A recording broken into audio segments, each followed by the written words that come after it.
kosala na mai oyo Nzambe ayebaki kozela na ye, ayebaki korépondre na appel ya Nzambe na ba besoin oyo petala mboka ya ye koki ayebi kozonga komboka kolo Nzambe. Bongo soki tokosambela zali po ya kotondo Nzambe po ya bongo yapesaki mwana wa ye, tokosambela na nzela na yango mpe tokoyeba kokundula bomoi bwa biso moko wa moko koyeba komandola, pamba te mokolo liwa ekoya toyebi te. Mpe biso bakristu tobengami ya kolendisana mpe baye oyo na hino bapesi Nzambe esika na bomoi bwa bango te, baye oyo bayebi na hino koyamba Yesu Kristu te, bazwa libaku ya kobalusa lisusu miso ya bango epai ya Nzambe, bayeba te biso bikoleka bobele boleki. Mpe na nsima ya liwa ya biso tokoyeba kobanda bomoi bosusu oyo tokoyeba kolekisa yango penepene ya Nzambe to mpe mosika ya Nzambe. Lokola mama Eugenie tobengami kobatela boyambi bwa biso Yesu Kristo, toyambi koyeba kobatela liloba lya ye, koyeba komikengele, koyeba kosala confiance na Nzambe. Ntango Yesu Kristo akoloba te na baye oyo tata apesi ngai akoyeba kobungisa moko te, ezali assurance po ya bakristu, po ya baye oyo bayebi koyamba Nzambe. Ntango mosusu makambo ya mokili na makambo mayike ekosala te ebulungisa mayele mabiso, mokili na makambo mayango makoluka komonisa na biso te bongo ekosuki bobele awa. Mokili na makambo na yango ekosala te emonisa makambo ya boyambi lokola bozomba, lokola makambo mazangi tina.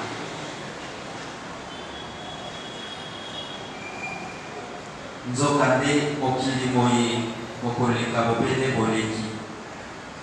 Mpe kozonga epai ya Nzambe, mpe moto akoki kozala bobele malamu epai ya Nzambe na esika esusu te, pamba te Nzambe nde azali origine ya ye. Na yango nzela ya kozongela Nzambe, ya kotambola na kobanga Nzambe, ya kopesa Nzambe esika na bomoi bwa biso, ezali nzela ya mokonzi wa biso Yesu Kristo. Bayebanso bamoni mwana mpe bayambi ye, bazwa bomoi bwa seko, ngai nasekwisa bango mokolo masuka. Tokosala misa po ya bowei, kasi na nzela ya misa tolingi kosakola bomoi, tolingi kosakola sekwa, pamba te na bayebanso bayambi Yesu Kristo basali na bomoi na Yesu Kristo. Elimo santo ayebaki kosekwisa mokonzi wa biso Yesu Kristo na bawa, akoyeba mpe kosekwisa biso, pamba te ezali se elimo wana moko nde toyebi kokambola yango na mokonzi. Ye nde akokamba, ye nde akotambwisaka biso. Ebongo soki toyambi liloba ya Nzambe, totiki yango etransforme bomoi bwa biso, totiki te elimo santo wa Nzambe akamba biso, bomoi bwa biso boulana, bokokana na bomoi ya mokonzi wa biso Yesu Kristo, tembe te mokolo liwa ekobeta na nzoto na monoko ya ndako ya biso, tozali na assurance ya kozala na bomoi. Pamba te Yesu Kristo tokolanda ye oyo azali liloba ya Nzambe, azali témoignage ya bomoi boye bozangi suka, azali témoignage ya bayebanso bayebi koyamba Nzambe. Lokola asekwaki, lokola alongi Yesu Kristo wana akotika ye te, na mobembo moye akoyeba komema ye oboka ya Nzambe bakumu wa bileko. Kasi lokola tozali bato batau, tozali bapelerin awa ose, onga mosusu ndeko wa biso akoki kozala na makambo malike makoki kotungisa mobembo mwaye, tozali na lotomo ya kosambela mpo ya bandeko ba biso, pamba te losambo eza na frontière te, pamba te tozali zuzi ya bandeko ba biso te, tokosambela mpo te Nzambe atala ye na biso mangoro, apetola ye, asantisa ye, apesa ye esika ya nkembo oboka ya ye. Mpe biso toyeba koyamba Yesu Kristu kotikela ye esika, toyeba kobatela boyambi bwa biso, toyeba komikengela, na koyeba komisantisa, na koyeba komipetola, na koyeba kobatela bondeko bwa biso na Nzambe. Bongo mokolo moko toyeba kokutana na Nzambe wa biso. Awa mama atiki biso rendez-vous ya biso na mama ezala na Lola, tokende kokutana na ye na bokonzi bwa likolo, na yango toyeba kobatela boyambi bwa biso. Mokolo moko lokola mama, bandeko basangana mpo ya kosambela, bandeko basangana mpo ya kokumisa Nzambe, mpo ya komanya misala ya Nzambe oyo koyeba komimonisa na bomoi bwa biso. Tikate Nzambe ya makasi poso abimisa maloba maye okombo ya Tata mpe ya Mwana mpe ya Libosantu.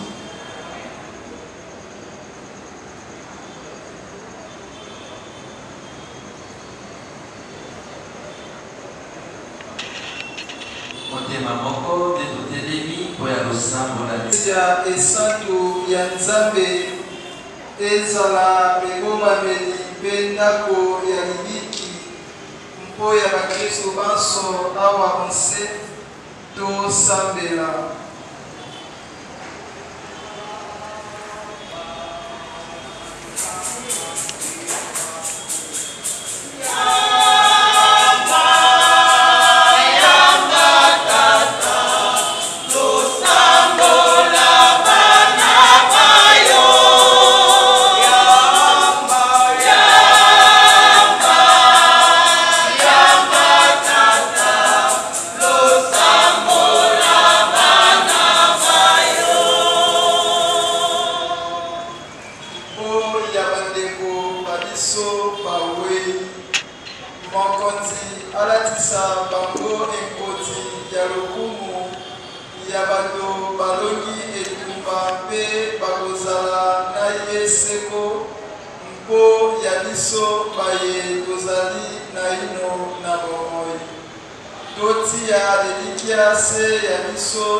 Oyo akolikisa biso omokolo mwansuka tosambela.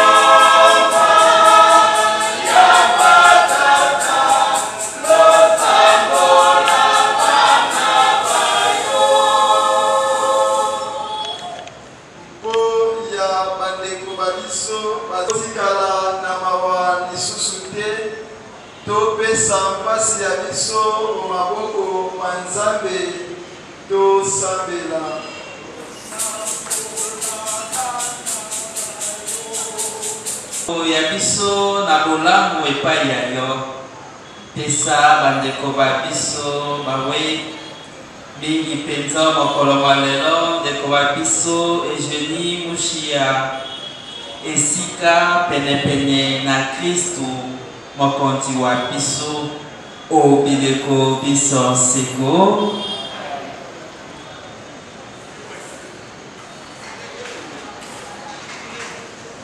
Bandeko boboto sikawa tokomi otango ya mabonza tobonzela mokonzi.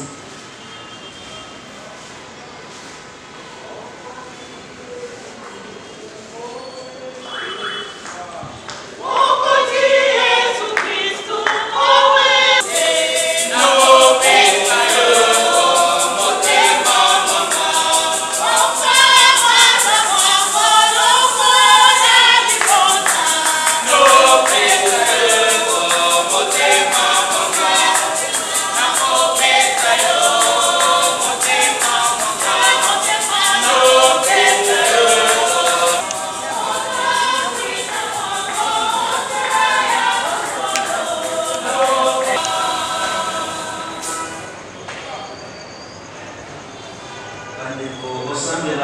nzambe akokasi.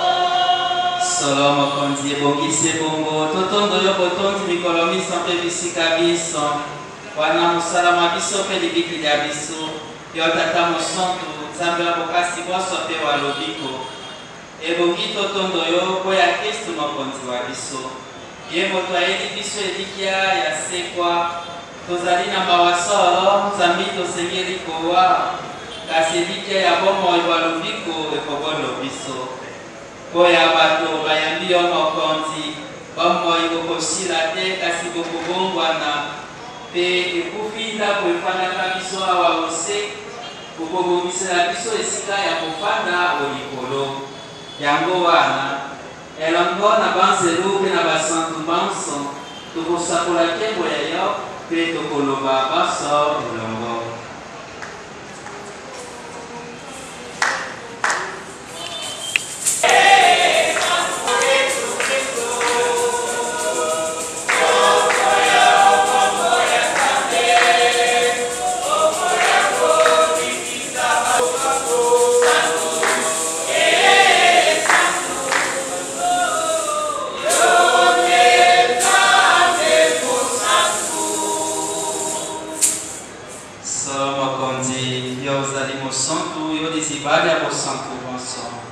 Yango wana tukobondela yo santisa mabonzama ye elimo santu akitela mango makomela biso nzoto na makila mamokonzi wa biso Yesu Kristu.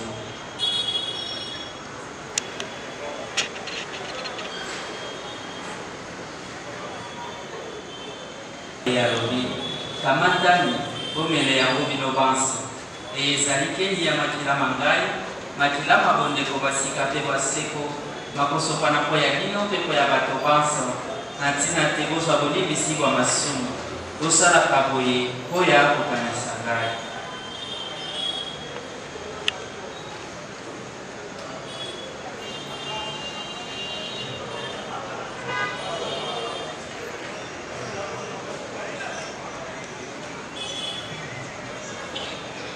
Lelo obengi epai ya yo na batisimo wawakili wada Yesu bongo asekwa pe sekwa ya mwana wa yo okanisa pe bandeko babiso bawe bazalaki na eliki ya kosekwa okanisa baye banso batikise ye oyamba bango mboka yo bamona elongi ya yo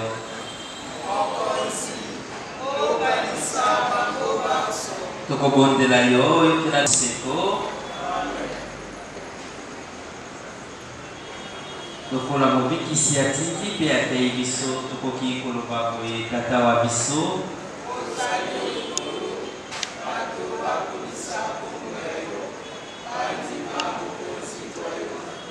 oyelingi yo basali obikisa biso mabe na yo bokonzi mokonzi Yesu Kristu olobaki na baposa na bino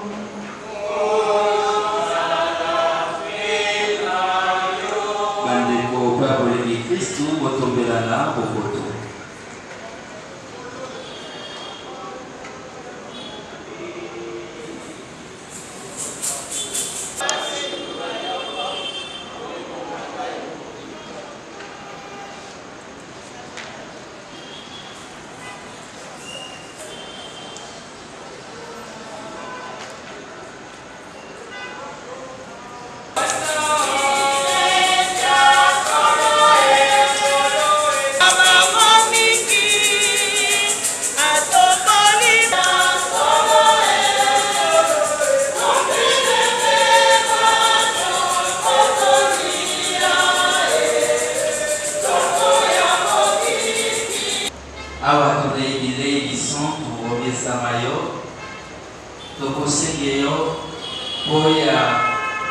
bandeko babiso bawe mingi penza ndeko wa biso Julie oyingisa ye ondako ya yo ya lobiko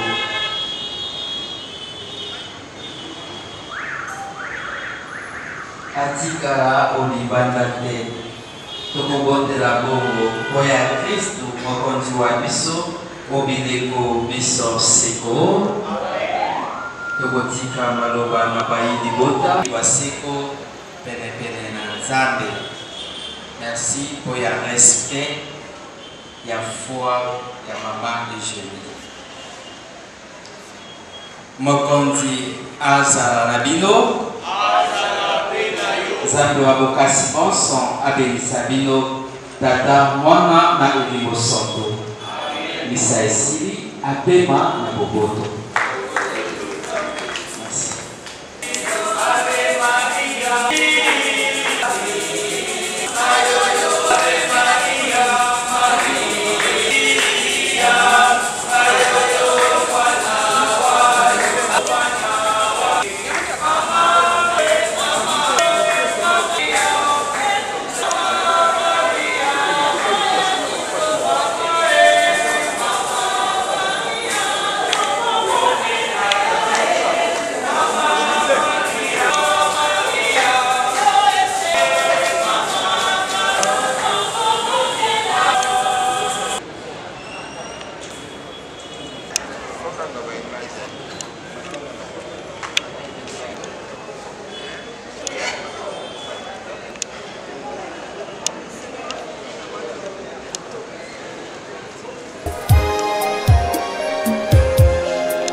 Au nom de la famille Yoka, Pesibino Matoni, Nandege, Boyko Kabana Biso, Mawa Bokola Lelo, na Simayaliwa ya maman Pekoko na biso Eugénie Mouchia. Pona poko ya lelo loko les aveillés mortuaires.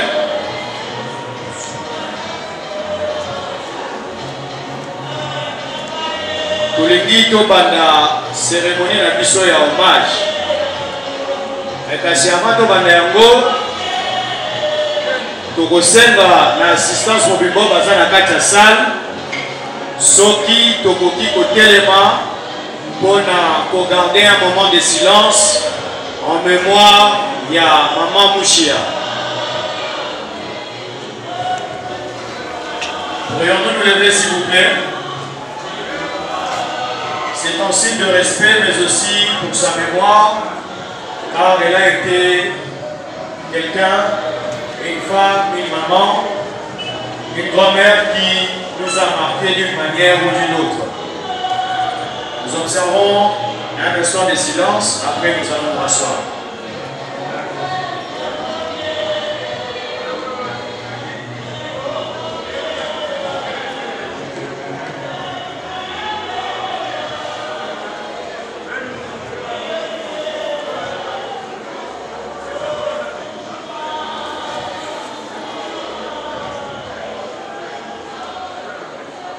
Merci.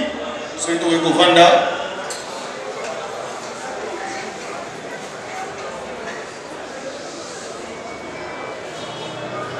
Pourquoi il y a le lot? Ils ont été pour la Rokabola Mawa, mais ils ont aussi pour se souvenir de la maman Eugénie Mouchia, pour la Razalaki, pour la maman de Bisso, pour la Bisso Bonso. Quand c'est un programme de Salema qui est le lot, et connaître comment modification parce que Missa, oui, c'est que ça à 19h, et chez l'équipe, Sikawa, Tozokota, na Ngonga, il y a adoration, paix, célébration, il y a mémoire naïe et surtout pour la bolingo naïe. Mais avant tout, il faut nous ça la présentation de la biographie naïe. C'est qu'elle a été pour chacun de nous, mais aussi pour tous. Yangoana, Nakosenga Nabido, vous prêtez vraiment attention. Naoyo, Nakosala, le cours de la lecture, pour vous présenter vie. Il y a Maman Mouchia, Oatiki Bisso, la Mikoloti Goleka. Merci.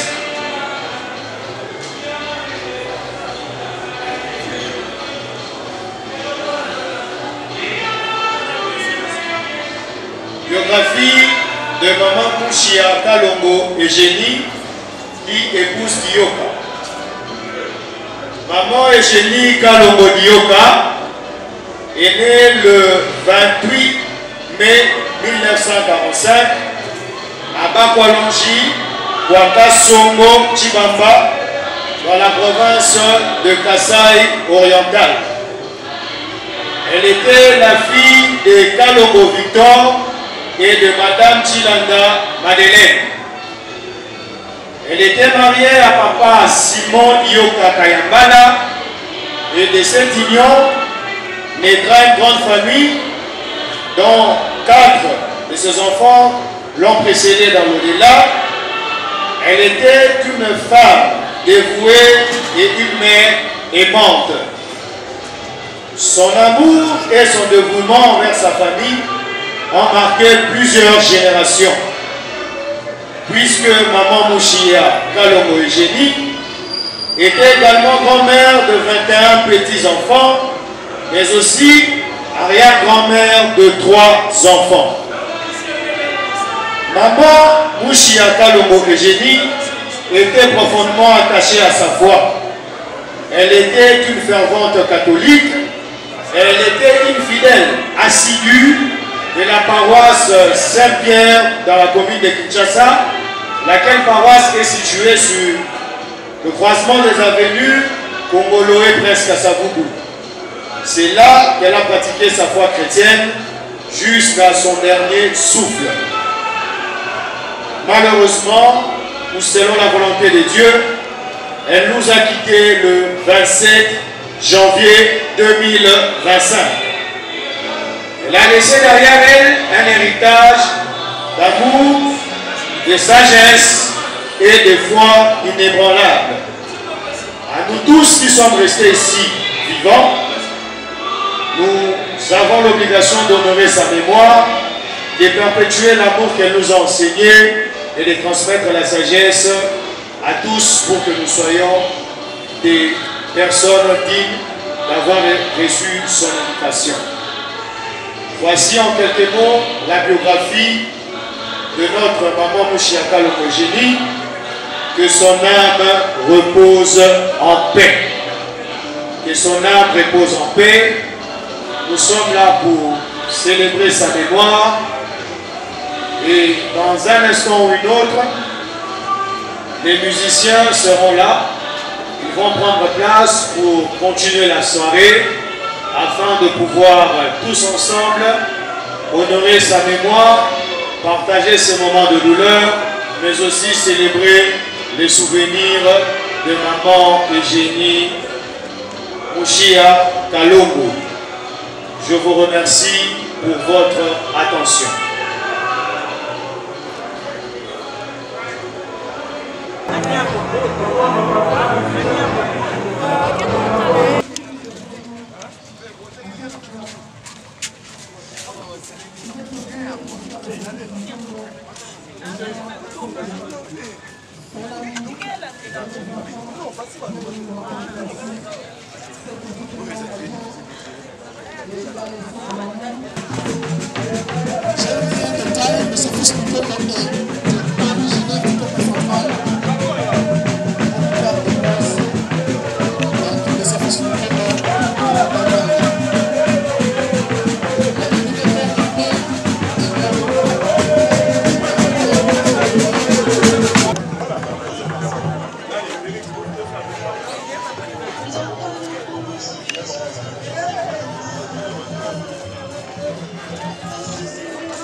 Merci de reprendre respectivement la place, s'il vous plaît.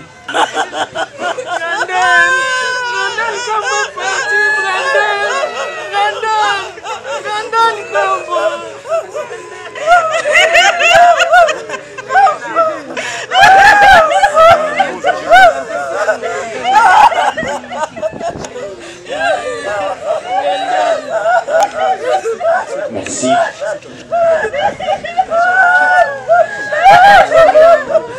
Nos cœurs saignent, nos cœurs sont blessés, nos cœurs sont fracassés, voire même déchiquetés. Bonjour mes frères et sœurs. Shalom. Oui, bien aimés, nous allons prier pour ouvrir notre cérémonie d'obsèques de notre grande sœur. Seigneur Dieu des grâces, nous te disons merci pour ces moments merveilleux que tu nous accordes encore en ta présence en ces lieux. Je sais que c'est toi qui avais donné et c'est toi qui as repris ta servante en ces jours. Je recommande tout ce que nous allons faire en ces lieux entre toi dans le sentiment, car tu es celui qui conduit toutes les choses. Tu es l'alpha tu es le répit, tu es Emmanuel, Dieu parmi son peuple, et tu es encore Omega, la fin de toutes choses. Débite avec nous ce moment, continue à être avec nous, Seigneur, et termine encore avec nous au nom du Seigneur Jésus-Christ, pour ainsi prier. Amen. Amen. Hein? Oui, bien-aimés dans le Seigneur, nous sommes dans la joie de vous voir encore en ces lieux. Tokoki kozala nesengote kaka na moment ya fête, non. Tout être humain doit savoir qu'après cette vie, il y a la mort. Et puis, liwa ezate biso batuto sala yango. Liwa ekota na se na moi, na nzela ya désobéissance de l'homme. Parce que Dieu, en créant l'homme, alobaki teke mutu akokufa. Zamba kelaki mutu pour que l'homme puisse vivre éternellement. Ce qui otangi na Biblia, na Genèse, c'est là où que tout a commencé. On a la Genèse, Zambé, après avoir créé l'homme, après ça qui est mibeko, alobaki na mutu ete okolia banzete nyonso. Okolia mbuma ya banzete nyonso eza na kati ya jardin, mais sauf à l'arbre qui est au milieu du jardin, l'arbre de la connaissance du bien et du mal. Bien-aimé, mutu ayokaki nzambe malamu te. Parce que soki ayokaka nzambe malamu nde aliaki mbuma te pe liwa nde ekomela pe biso te. Après avoir koloba ya nzambe, Satan aussi est venu à son tour. Il s'est adressé à Ève. Zamba yebisibino ke bokolia ba nzete nyonso a zamba te. Ève va répondre à l'obi. Zambe alobaki na biso tolia bambuma nyonso. Kasi pona mbuma o eza na katikati elanga bokoki kolia yango te, même kosimba yango. Satan lokola Azali oya yaka kotordre sens ya écriture. Il a apporté aussi un message à Ève disant: si vous mangez, vous ne mourrez point. Mais vous allez devenir comme lui. En connaissant le bien et le mal. Bien-aimé, Ève n'a pas obtempéré la parole du Seigneur, mais elle a cru aux paroles du diable qui était déguisé en serpent. Antimiko liambouma, pétant mobile néaye, azupembouma apécié. Autour de l'Éternel aussi, comme il parcourait le jardin vers le soir, à Bengi Moutou comme d'habitude, Ayoki Moutou azo répondre na musika, a ébessier aux awak, oh, na keiko batama, okeko batama pona nini. Nazana bilambate.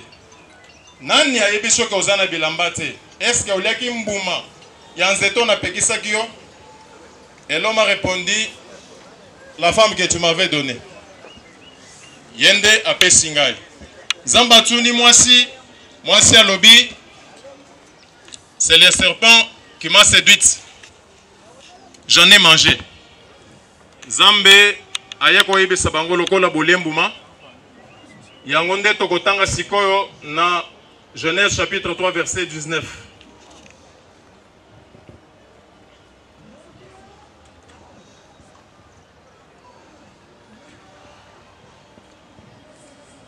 Bien-aimés, on peut se mettre debout pour honorer la parole. Je vous en supplie, si vous croyez en Dieu, vous pouvez vous mettre debout. Nous lisons le livre de Genèse au chapitre 3e, le verset 19e, au nom du Seigneur Jésus-Christ. C'est à la sueur de ton visage que tu mangeras du pain, jusqu'à ce que tu retournes dans la terre, d'où tu as été pris. Car tu es poussière, et tu retourneras dans la poussière. Amen. Veuillez vous mettre. Merci beaucoup. Bien-aimés, après avoir collé un bouma, le Kolan Nzamba Zalaki maître du jet, c'est lui qui avait créé l'homme et qui l'avait placé dans le jardin. Oya lobaki que l'homme doit vivre éternellement. Après ça, quelles conditions, ceux qui ont l'embouma au Rokufa. Et comme l'homme avait mangé le fruit de l'arbre interdit par Dieu, à Kokaika Kokufa. C'est ainsi que Nzamba a yako la bango. Après avoir kotuna bango mituna, ba avoué que Satan a séduit bango balembuma. Des Nzamba ebisi bango que bozali poussière et bokozonga na poussière. Boza putulu, boza mabele, boko retourner na mabele et pas wapi bootaki. Bien aimé, ndesika liwa e bandi yango. Et là, je vais parler la mort en deux volets. La mort physique et la mort spirituelle. Quant à la mort physique, mokolo balaki mbuma bakufaki te. Et loko moko pe salamaki na nzoto boye te. Physiquement bazalaki en vie, il continuait de vivre. Mais spirituellement, bakufaki déjà. Parce que la mort spirituelle, c'est la séparation d'avec Dieu. Bokaboni ya mutuna nzambe nde kufa ya molimo. Bien aimé dans le Seigneur, tu peux vivre sur la terre. Tu peux bien t'habiller. Tu peux marcher bien. Au sein de marcher bien. Au sein de la beauté. Mais sache qu'un jour tu passeras. Attends, sommi avion. Attends, sommi ba immeuble nyonso ki chasse comme yayo. Yeba que un jour, liwa irozala pona yo. Même quand tu n'as tellement beau, ce qui est junga kaka nesika oy. Même micro eko kende kunanga na côté mususu. Parce que liwa ezali nzambe mutolobaki que ceux qui bolie botosi liloba na ngai te bokukufa. Alors bien aimé, je voulais te dire quelque chose. Bible Zoloba, rachetez-vous le temps, car les jours sont mauvais. Tozana mikolo ya suka. Lelo ezali mokolo ya maman et génie. Tant mususu quand après-midi avec oko zalape tanangai. Tout comme eko iko zalata na yo. Mais lorsque liwa ekoya ekokuta yo lo lengenini. Et après la mort, où est-ce que tu passeras ton éternité? Parce que après cette vie, il y a encore une autre vie. Car la mort est un mystère et seul Dieu en connaît le secret. Messieurs et dames, la mort prend qui elle veut, comme elle veut, quand elle veut. Et la nature, messieurs et dames, n'en peut rien. N'est-ce pas là une évidence que la mort est une fatalité devant laquelle nous sommes tous ici présents, condamnés? Maman Eugénie Mouchia nous a juste précédés dans l'au-delà, car la mort est un mystère et seul Dieu en connaît le secret. Très rapidement, voici comment se présente le programme de ces obsèques.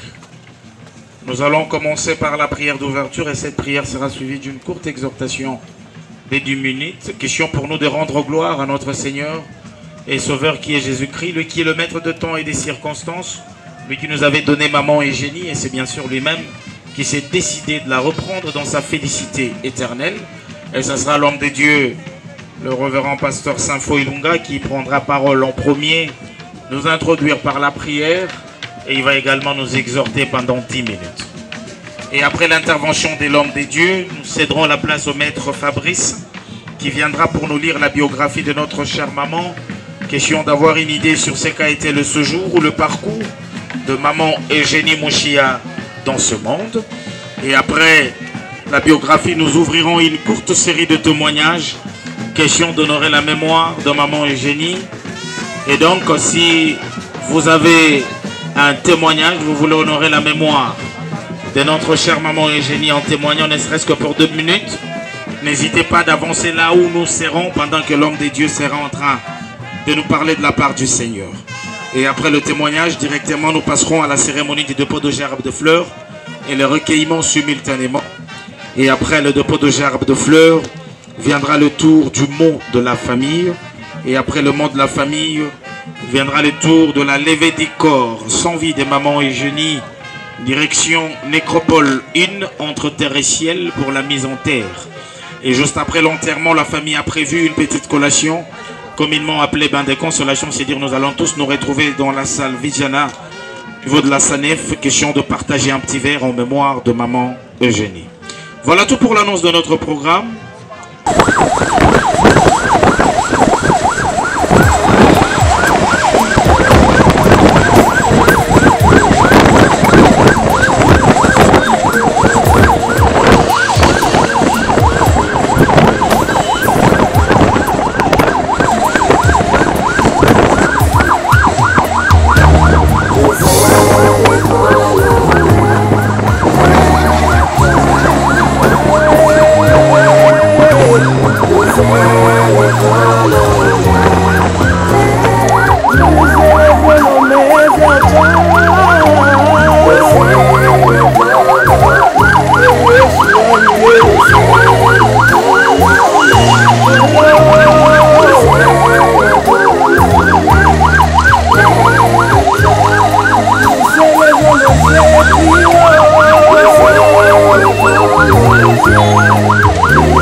Ses enfants, les arbres qu'il a plantés et les paroles qu'il a prononcées. Fin des citations. De son passage ici sur terre, nous retiendrons que Mamie Eugénie est descendante de la lignée parentale de Papa Kalonji et de Maman Mouchia, originaire de Bakwa Kalonji, secteur aussi ou chefferie du Bakafri Kapita, dans la commune de Kinshasa, née à la sortie du guide dominical à la paroisse Saint-Pierre, où elle était une fervente chrétienne très engagée comme maman légionnaire. Mais nous n'avons plus jamais cherché à la rencontrer à ces différents endroits. C'est parce que tout simplement à partir de ce jour, elle vient de changer d'adresse et de commune. Désormais, son corps reposera ici, à la métropole. Ses enfants, les arbres qu'il a plantés et les paroles qu'il a prononcées. Fin de citation. De son passage ici sur terre, nous retiendrons que Mamie Eugénie est descendante de la lignée parentale de Papa Kalonji et de Maman Mouchia, originaire de Bakwa Kalonji, secteur aussi ou chefferie du Bakafri Kapita, dans la commune de Kinshasa, née à la sortie du guide dominical à la paroisse Saint-Pierre, où elle était une fervente chrétienne très engagée comme maman légionnaire. Mais nous n'avons plus jamais cherché à la rencontrer à ces différents endroits. C'est parce que tout simplement à partir de ce jour, elle vient de changer d'adresse et de commune. Désormais, son corps reposera ici, à la métropole.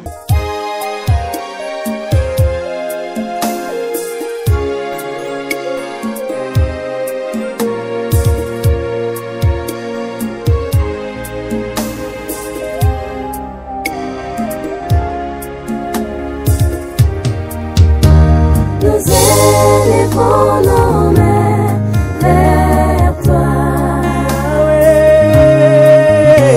Nous élevons nos mains vers toi. Nous élevons nos mains vers toi.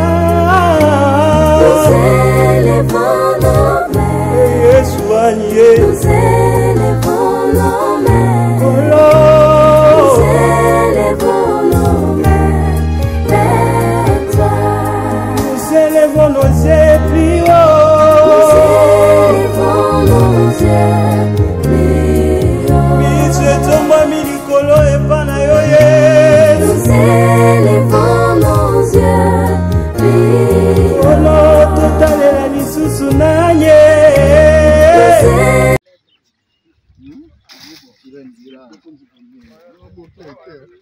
Tiaka, j'ai sauvé ta $50.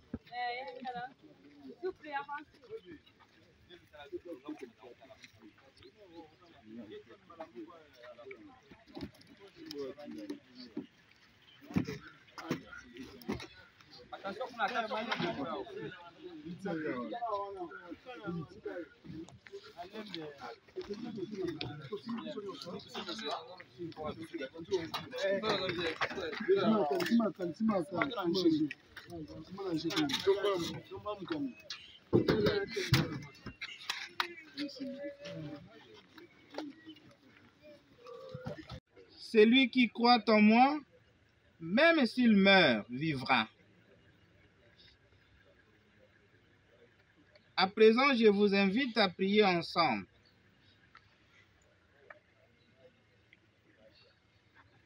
Seigneur Jésus, toi qui as pleuré ton ami Lazare au tombeau, essuie nos larmes. Nous t'en prions. Ô Seigneur, ô Seigneur, ô Seigneur. Toi qui as fait revivre les morts, accorde la vie éternelle à notre chère maman Eugénie. Nous t'en prions. Ô Seigneur, ô Seigneur, ô Seigneur, qui a sanctifié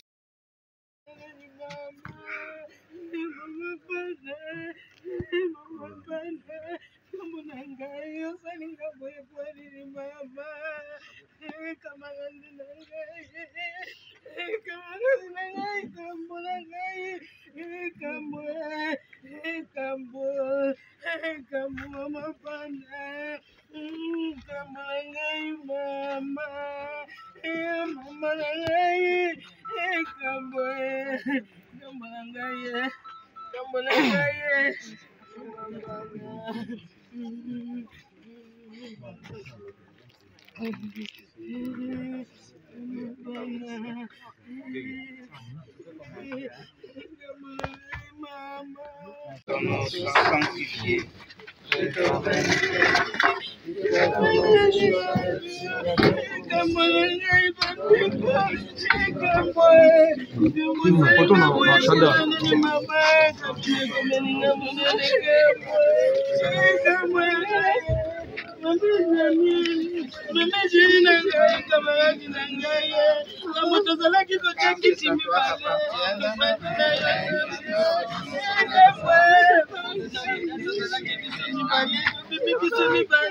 Nous espérons et nous croyons que tous nous ressusciterons.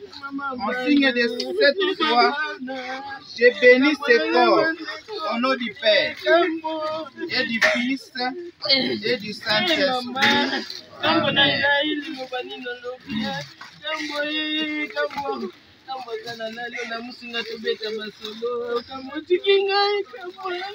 Vivons dans l'espérance de la manifestation glorieuse de notre Seigneur et Sauveur, le Christ Jésus.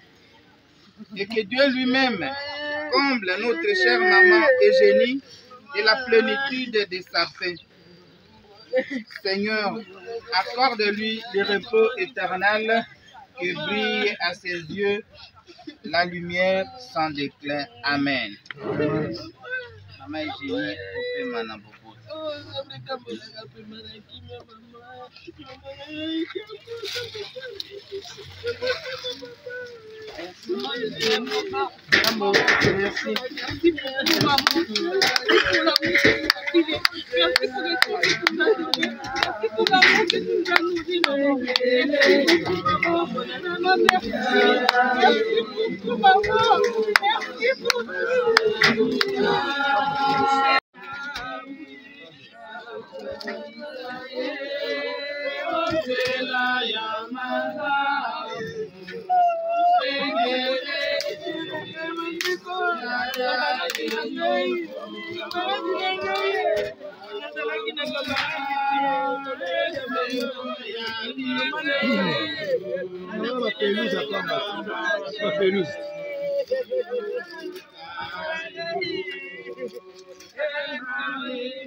Nous élevons nos mains.